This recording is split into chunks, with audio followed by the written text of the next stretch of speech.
Okay, so ito na yung update sa ating ginawang storage or kamalig na lifting natin yung pinaka-roof niya.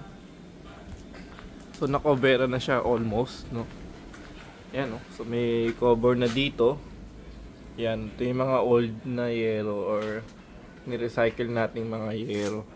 Ito may butas pa dito. Natakpan na siguro yan. Tapos ito, alisin natin tong cover niyan. Kasi gusto natin i-open na lang to, no? And then ito, cover yan. And cover sana dito pa yun. Para kasi ito likod lang naman siya.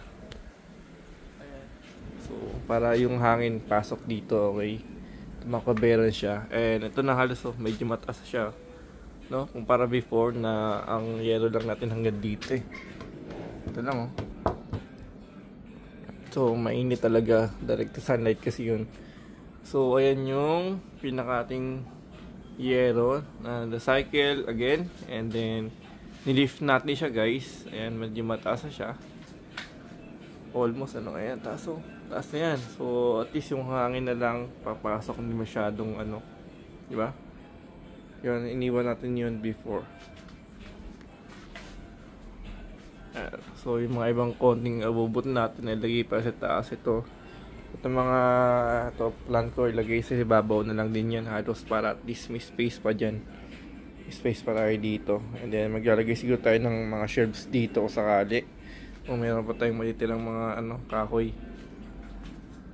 And then ito lang yan, pagkakon mapinturahan na lang siya para at least na lang hindi siya kaingin ng kalawang. Tas padagdag tibay din yun. Ayan. Doon yung pinaka-alunod niya sa dulo doon. Close yan, no. Ayan. So, konting ayos pa din yan, maayos na lahat siguro yan. Okay, so for now guys, thank you for watching, no. Ito na yung naging kayarian yan. Actually, mag-extend pa tayo dito, kaya lang ba kulangan ng kahoy. Para wala pa eh.